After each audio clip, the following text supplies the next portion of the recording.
Imagina una carretera secundaria de la España de los años 60. Polvo, sol, moscas.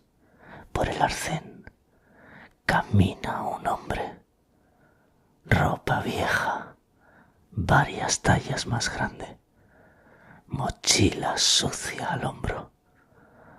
Arrastra los pies. Sonrisa bobalicona, como un niño perdido. Si pasaras a su lado, ni lo mirarías. Pobre diablo, un vagabundo más. Pero ese hombre es la muerte. Va buscando cuellos que romper, literalmente. Hoy, en el abismo, nos enfrentamos a un horror que parece mentira, pero está escrito con sangre en los archivos de la Guardia Civil. 48 asesinatos. No era un genio, no tenía un plan maestro, solo caos absoluto. Su nombre, Manuel Delgado Villegas, pero la historia lo recuerda con un apodo tan pegajoso como la sangre seca. El arropiero.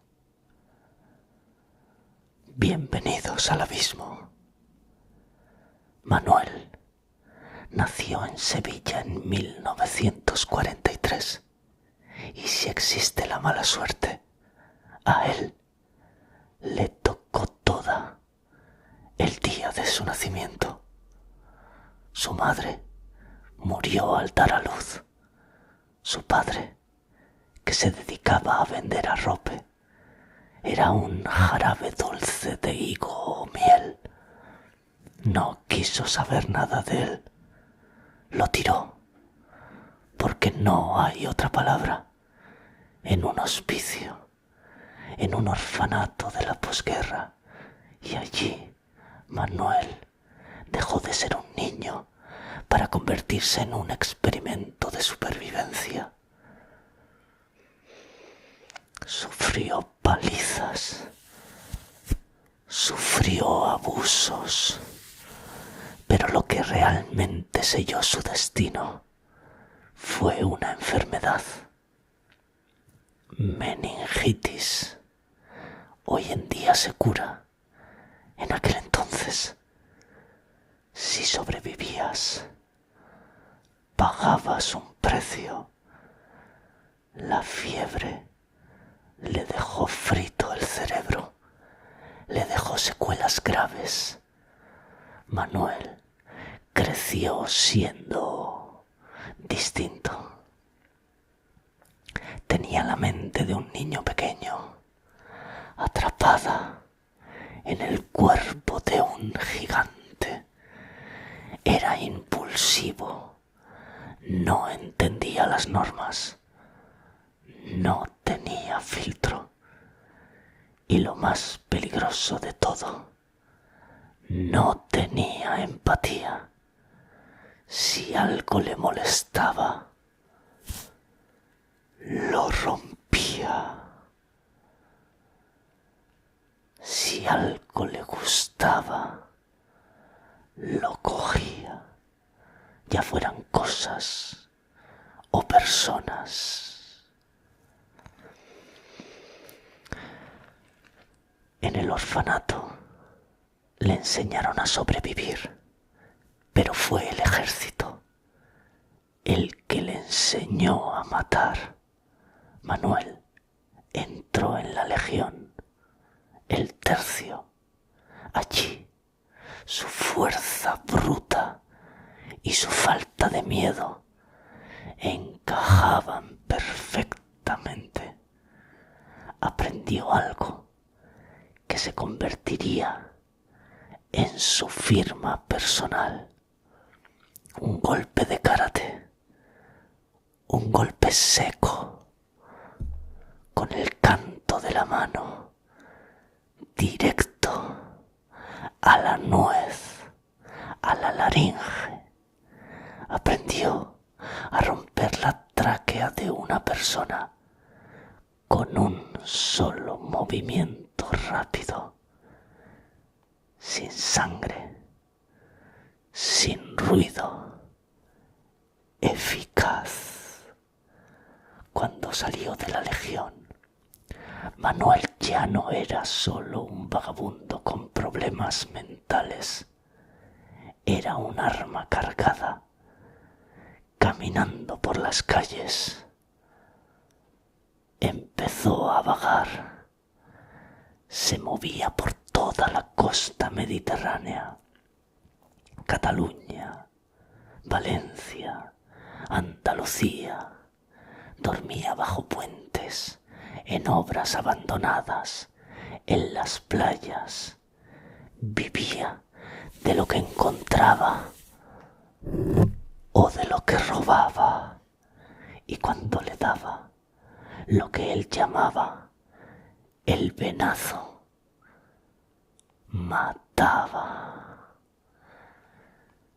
Si has llegado hasta aquí, suscríbete al abismo. Lo que hacía al arropiero tan terrorífico no era su inteligencia. Ya hemos dicho que de eso andaba escaso. Era su total falta de patrón. Los investigadores de homicidios buscan lógica, buscan un modus operandi, buscan víctimas concretas, solo mujeres rubias, solo extranjeros, solo ancianos. Pero Manuel mataba lo que se encontraba. Esto me recuerda también a un caso que tenéis en mi canal, El asesino de la baraja. Así que Manuel mató a hombres fuertes, mató a mujeres ancianas, mató a jóvenes turistas extranjeras que hacían autostop. Incluso mató a su propia novia. Imagínate el caos. Aparecía un cuerpo en una playa en Sitges. 2 semanas después, un anciano estrangulado en un campo de Cádiz. 1 mes después, una turista francesa desaparecida en Ibiza. En la España de los años 60 y 70 no había ordenadores. La policía de Barcelona no hablaba con la de Sevilla. No había ADN. No había cámaras de seguridad. Manuel era un fantasma. Mataba. Se limpiaba las manos. Cogía su mochila y seguía caminando hacia el siguiente pueblo. Nadie lo buscaba, porque nadie sabía que todos esos crímenes eran obra de una sola persona. Pensaban que eran robos que salieron mal, o peleas de borrachos. Y hay un detalle oscuro, muy oscuro. Manuel no se detenía cuando la vida abandonaba a sus víctimas. Lo que les hacía en la oscuridad, cuando ya no podían defenderse, es algo que ni siquiera siquiera la policía se atrevía a describir un monstruo en el sentido más puro de la palabra. ¿Cómo atrapas a un hombre así? Con una operación especial, con el FBI.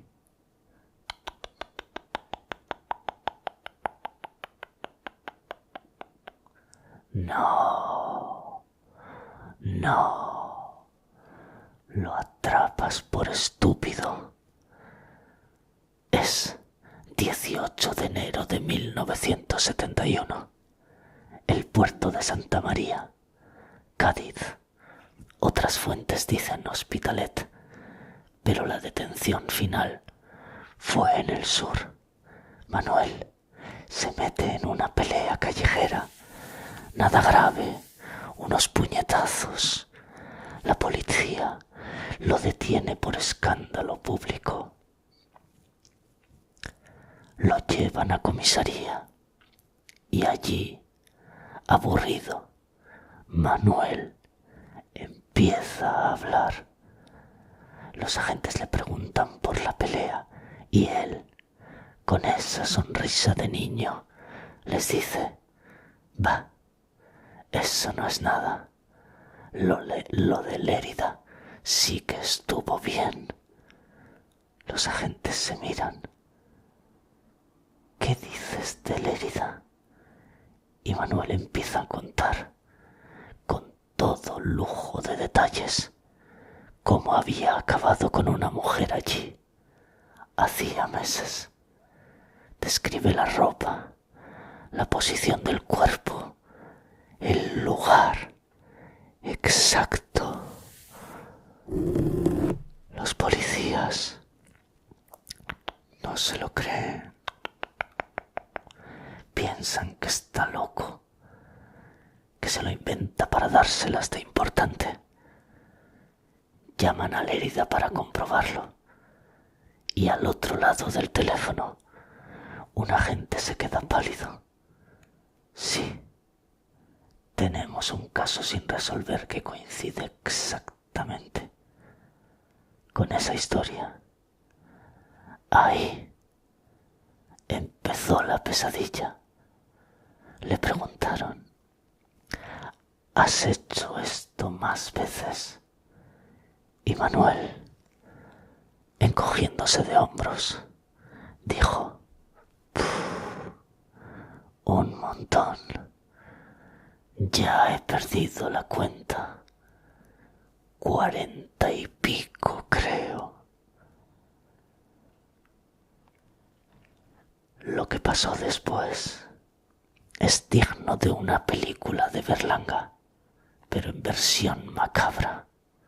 La policía se dio cuenta de que tenían al mayor asesino de la historia de España, pero no sabían a quién había matado. Así que hicieron lo único que se les ocurrió. Lo metieron en un coche, un Seat 1500 negro, y se lo llevaron de gira por toda España. Se cuenta que escuchó en la radio que un mexicano había cometido más crímenes que él y dijo lo siguiente: denme 24 horas y les aseguro que un miserable mexicano no va a ser mejor asesino que un español. Recorrieron miles de kilómetros buscando las tumbas que Manuel decía recordar. Lo más surrealista es la relación que se creó entre ellos.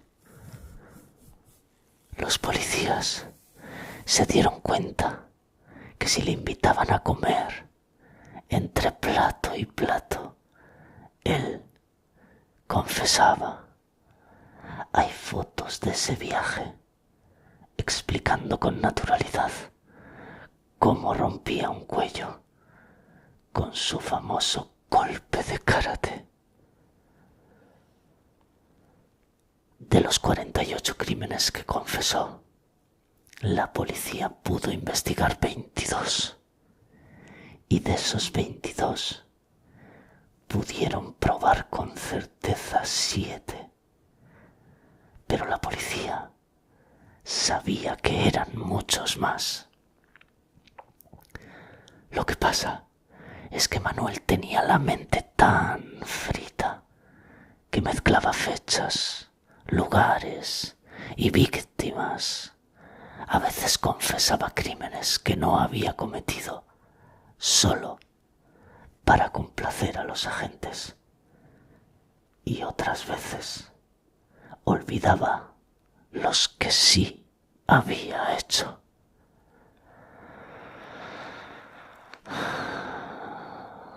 Cuando terminaron el tour, llegó el momento de la justicia.